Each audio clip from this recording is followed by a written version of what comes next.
Dicen que si escuchas este audio, podrías no dormir esta noche. Una noche de esas me tocó revisar la capilla, y todavía me pregunto si alguien más la vio abierta. Me llamo Alfonso Mendoza, tengo 57 años, y soy velador en un panteón antiguo al sur de Puebla. Siempre pensé que mi trabajo era solitario pero tranquilo. Hasta esa noche. Eran cerca de las 2:30 de la madrugada, y el viento corría con una fuerza extraña entre los cipreses. Las tumbas brillaban con el rocío de la neblina, y la caseta olía a café viejo y tierra húmeda. Recuerdo bien que hacía frío, pero lo que me heló no fue el clima. La capilla del panteón es vieja, del siglo XIX. Está cerrada con un candado de herrería oxidada que nadie toca, porque ahí ya no se hacen misas. No hay luz adentro, ni velas, ni bancas, solo una figura de madera de Cristo, y silencio. Pero esa noche, al dar la ronda con mi linterna, noté algo raro. La puerta de la capilla estaba entreabierta. Me acerqué creyendo que alguien se había metido, tal vez un curioso, o peor, algún profanador. Pero cuando empujé la hoja de madera, no vi a nadie. Solo el crujido del piso y ese olor, un olor húmedo, viejo, como ropa guardada por décadas. Apunté con la linterna al fondo. La figura de Cristo estaba de lado, no rota, no caída, solo girada, como si hubiera sido arrastrada. Me acerqué para ver mejor, pero algo me detuvo. Desde adentro se escuchó como un murmullo, como si alguien hablara, pero con la boca cerrada. Me quedé inmóvil. El haz de la linterna parpadeó, y en ese momento sentí como si algo pasara corriendo detrás de mí. Volteé de golpe, pero no había nadie. Al salir, vi que la niebla se había cerrado en todo el cementerio. Apenas distinguía las cruces más cercanas. Caminé rápido hacia la caseta, pero cada paso que daba, juraría que alguien más pisaba detrás de mí. Y no era eco. Eran pasos desfasados, más pesados. Encerrado en mi caseta con las luces encendidas, traté de calmarme. Pensé que quizás fue una alucinación por el sueño o el café viejo, hasta que escuché un golpe seco. Venía de la capilla. A la mañana siguiente, cuando el primer rayo de sol rozó las lápidas, fui con uno de los jardineros a revisar. La capilla estaba cerrada otra vez. El candado intacto. La figura de Cristo, de frente. Pero justo en el centro del altar, sobre el mármol, había una hoja amarillenta, como una esquela antigua. Decía solo esto: gracias por regresar. No había firma, ni fecha, ni rastro de nadie. Esa misma semana pedí mi cambio de turno. Desde entonces, no he vuelto a pasar por ahí de noche, pero algunos nuevos veladores dicen que a veces, cuando todo está en silencio, se escucha a alguien respirar dentro de la capilla. ¿Y tú? ¿Te atreverías a entrar, sabiendo que alguien podría estar esperándote adentro?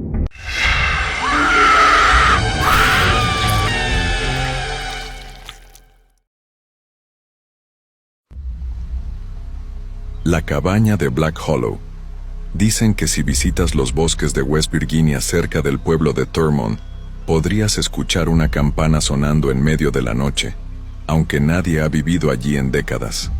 Esta es la historia de algo que casi nadie se atreve a contar en voz alta, pero que aparece en viejos diarios, periódicos olvidados, y susurros de los pocos ancianos que aún quedan en Fayette County. Todo comenzó en el invierno de 1972, poco antes de Navidad. En ese tiempo, el pueblo de Thurmond, West Virginia, ya estaba en decadencia. Una vez fue un próspero centro ferroviario, pero para los años 70, la mayoría de sus habitantes se habían marchado. Lo que quedaba era una comunidad fantasmal, unas pocas casas, una estación de tren abandonada y una cabaña escondida entre los árboles del bosque al norte del río New. El 21 de diciembre de ese año, un grupo de estudiantes de la Marshall University, en Huntington, decidió pasar el solsticio en una caminata de invierno. Eran 5, 3 hombres y 2 mujeres, todos parte del club de ecología. Querían acampar 2 noches cerca del área conocida como Black Hollow, Una quebrada profunda, oscura, y con reputación de estar maldita desde tiempos de la Guerra Civil.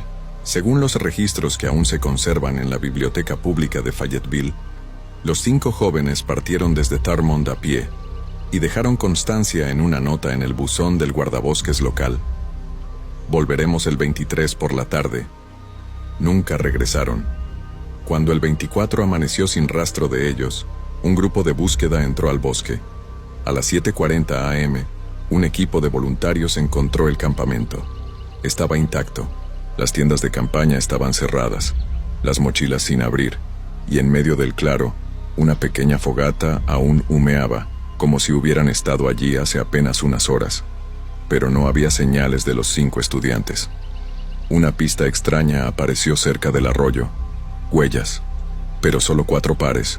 Se dirigían hacia el norte, en fila, como si hubieran marchado obedeciendo a alguien. Un par de huellas más grandes aparecían junto a ellas. El quinto par de huellas, que correspondía a Emily Harris, la líder del grupo, simplemente desaparecía en el límite del claro, como si se hubiese desvanecido en el aire. La búsqueda continuó por una semana. La policía, los bomberos y hasta equipos de rescate del condado de Raleigh peinaron la zona, incluyendo Black Hollow. Fue allí donde encontraron algo que aún pone los pelos de punta a los viejos rescatistas. Una pequeña cabaña de madera, sin ventanas, construida en un claro que no aparecía en ningún mapa. La estructura, según los reportes oficiales de la época, era rudimentaria pero mostraba signos de uso reciente. Dentro encontraron una campana oxidada colgando del techo y una Biblia antigua en el suelo, abierta en una página marcada con una frase subrayada. Y los que escucharon la campana caminaron hacia su juicio. No había señales de lucha, solo un olor rancio, como a tierra húmeda y hierro. Una manta de lana estaba doblada sobre una silla, y en una esquina, grabado en la madera con algo afilado, el nombre Emily. Nadie podía explicar cómo llegó ese nombre allí. Los equipos decidieron sellar la cabaña y colocar cinta policial, pero cuando regresaron al día siguiente con más apoyo, la cabaña ya no estaba. El claro había vuelto a llenarse de árboles, como si la estructura nunca hubiera existido. El caso fue cerrado como desaparición en zona silvestre, y los nombres de los 5 jóvenes, Emily Harris, Joshua Blake, Thomas Nunes, Sarah Cromwell y Luke Peterson, siguen en los archivos de personas desaparecidas del estado. Décadas después, en 1993, un senderista llamado Glenn Murray reportó haber escuchado una campana mientras acampaba cerca de la quebrada. Al día siguiente, abandonó su equipo y caminó descalzo hasta el pueblo más cercano, Montgomery, donde fue encontrado por la policía, en estado de shock. Solo repetía una frase: "Ella sigue allí, tocando la campana". Glenn fue internado en el Hospital Psiquiátrico de Weston, y hasta su muerte en 2007, nunca volvió a hablar coherentemente sobre lo que vivió. El área fue declarada Zona de Protección Ambiental en 1995, pero los habitantes locales saben que es solo un eufemismo. Nadie acampa cerca de Black Hollow. De hecho, muchos guardabosques nuevos no duran más de un año en esa zona. Uno de ellos, David Kearns, escribió en su renuncia que algo ahí adentro toca una campana por las noches. La historia ha sido ignorada por los medios nacionales, pero si visitas el archivo del periódico The Fayette Tribune, puedes encontrar la nota del 26 de diciembre de 1972. 5 jóvenes desaparecen en el bosque. Se sospecha accidente. Y si caminas por Thurmond un 21 de diciembre, justo después del atardecer, algunos aseguran que puedes oír el sonido metálico de una campana a lo lejos, viniendo desde el norte. Lo que sea que ocurrió en Black Hollow, nunca se fue. ¿Te atreverías a ir a buscar la cabaña?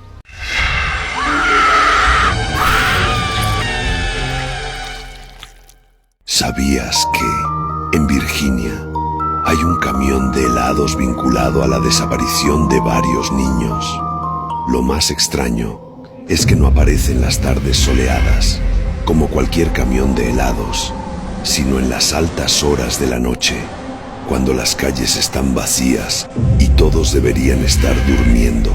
Su música no suena alegre, sino distorsionada, como si viniera de un viejo casete desgastado, y siempre llega de la nada, avanzando lentamente entre la niebla, iluminado apenas por unos faros amarillentos.